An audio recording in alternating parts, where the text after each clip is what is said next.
சங்கதி 24 செய்திகளோடு இணைந்திருக்கிறீர்கள். விரிவான செய்திகளுக்கு செல்ல முன்னதாக முதலில் இன்றைய நாளுக்கான தலைப்புச் செய்திகள். பிள்ளையான் பற்றி உண்மை வெளிவரட்டும், சரத் வீரசேகர வலியுறுத்தல். அனூர் அரசின் சதியொன்று அம்பலம், கருப்பு கொடி போராட்டத்துக்கு கஜேந்திரகுமார் அழைப்பு. யாழ்ப்பாண மூளாயில் மோதல் பதற்றம், பலப்படுத்தப்பட்டுள்ள பாதுகாப்பு. நாடு முழுவதிலும் விசேட நடவடிக்கையில் 1241 பேர் கைது. உயிர்த்த ஞாயிறு தின தாக்குதல் சூத்திரதாரிகள் யார், கண்டுபிடித்தார் சரத் வீரசேகர. சீதுவையில் சற்று முன் துப்பாக்கிச் சூடு, ஒருவர் படுகாயம். செம்மணி புதைகுழி அகழ்வின் 2ஆம் கட்டத்தில் மேலும் 7 மனித எச்சங்கள் மீட்பு.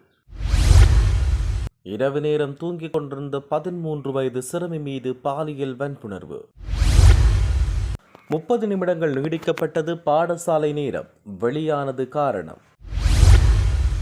5 வருடங்களில் பெரும் தொகையை விழுங்கிய மஹிந்தவின் கட்சி. பங்களாதேஷ் விமான விபத்து, பலி எண்ணிக்கை 19 அதிகரிப்பு. தொடர்பன விரிவான செய்திகள். உயிர்த்த ஞாயிறு தின தாக்குதல் சம்பவம் தொடர்பில் பிள்ளையான் முன்கூட்டியே அறிந்திருந்தார் எனில் அது தொடர்பில் விசாரணைகளை முன்னெடுத்து தகவல்களை மக்களுக்கு வெளிப்படுத்த வேண்டும் என முன்னாள் பொதுமக்கள் பாதுகாப்பு அமைச்சர் சரத் வீரசேகர தெரிவித்தார். இது தொடர்பில் ஊடகங்களிடம் கருத்து தெரிவித்த அவர், சஹ்ரான் மற்றும் நஃபர் மௌலவி ஆகியோரை உயிர்த்த ஞாயிறு தின தாக்குதலின் பிரதான சூத்திரதாரிகள். இவர்களில் சஹ்ரான் இறந்துவிட்டார்.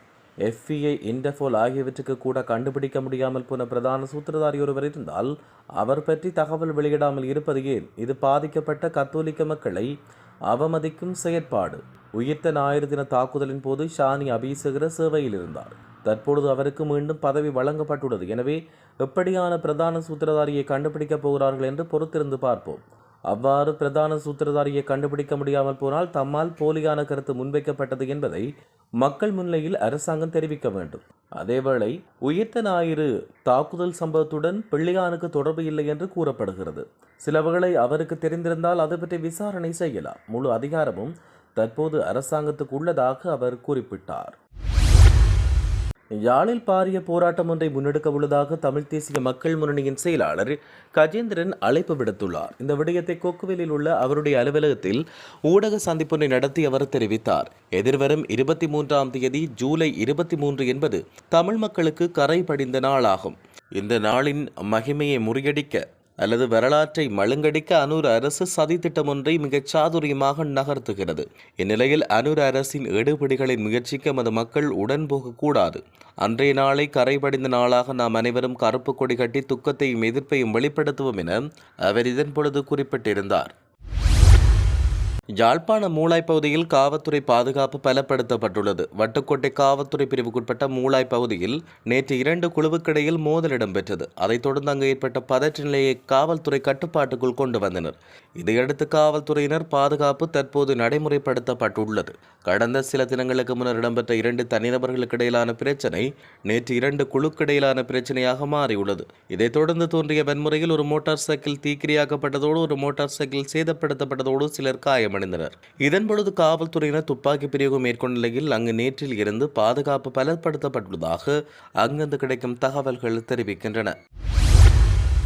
நாடு முழுவதிலும் மேற்கொள்ளப்பட்ட விசேட சோதனை நடவடிக்கையின் போது 1241 பேர் கைது செய்யப்பட்டதாக காவல்துறை தெரிவித்துள்ளது. குறிப்பாக சட்டவிரோத மதுபானம் மற்றும் போதைப்பொருள் தொடர்பான குற்றங்களுக்காக இவர்கள் கைதாகினர். குறித்த நடவடிக்கையின் போது 2,54,679 மில்லிகிராம் ஐஸ் போதைப்பொருள், 1,12,567 மில்லிகிராம் ஹெரோயின் மற்றும் 37,38,356 மில்லியன் கஞ்சா காவல்துறையால் மீட்கப்பட்டுள்ளது. அத்துடன் 7,922 வாகனங்கள் மற்றும் 6,545 மோட்டார் சைக்கிள்கள் சோதனை செய்யப்பட்டன.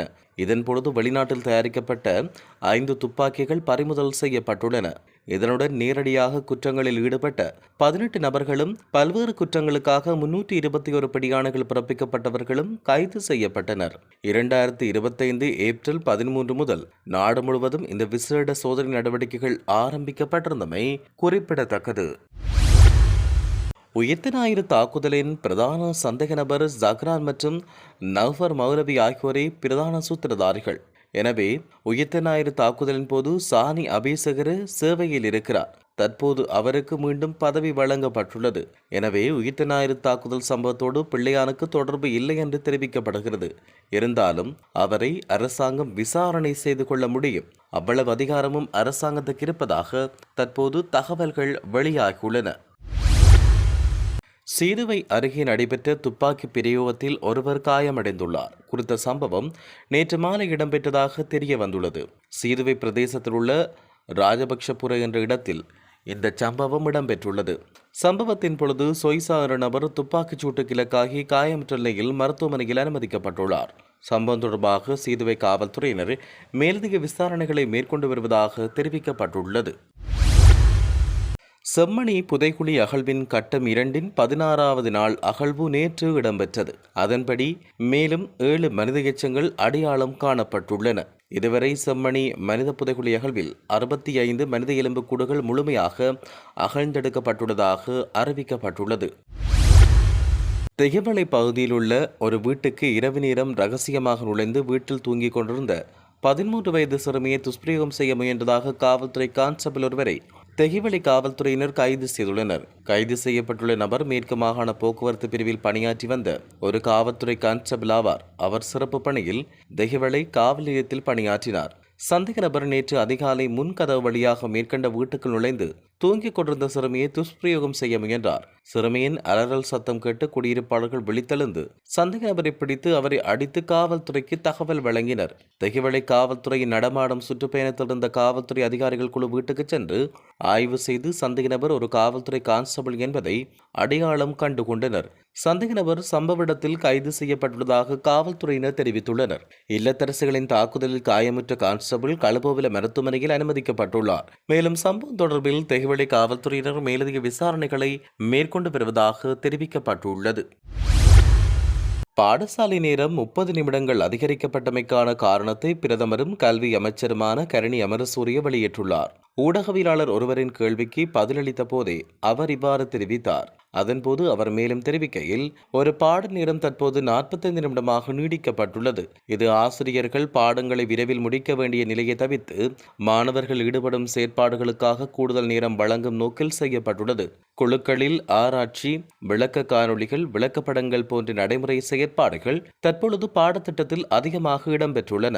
முதலில் பாடசாலைகளை காலை 8 மணி முதல் மாலை 4 மணி வரை இயக்க முன்மொழியப்பட்டது. ஆனால் போக்குவரத்து உள்ளிட்ட நடைமுறை சிக்கல்களை கருத்தில் கொண்டு பாதி மணி நேரம் மட்டுமே நீடிக்க தீர்மானிக்கப்பட்டுள்ளதாக பிரதமரும் கல்வி அமைச்சருமான கரணி அமரசூரிய தெரிவித்துள்ளார்.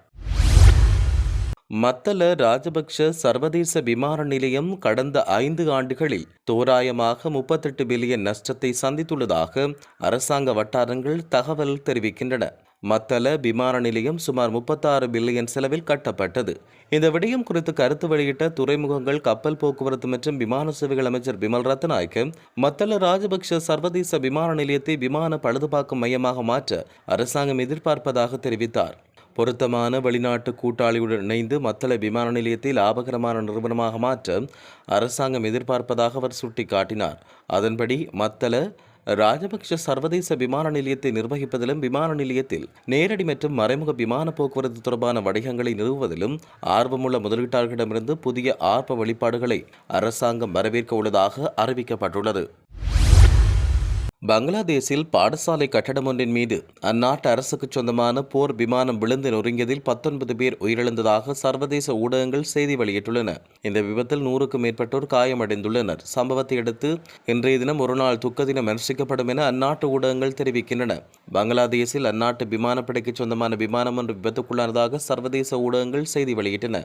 இந்த விபத்து நேற்று மதியம் 1:30 மணிக்கு இடம்பெற்றதாக தீயணைப்பு அதிகாரி தெரிவித்தார். சம்பவத்தில் ஒருவர் உயிரிழந்ததோடு பலர் காயமடைந்ததாக சர்வதேச ஊடகங்கள் செய்தி வெளியிட்டன.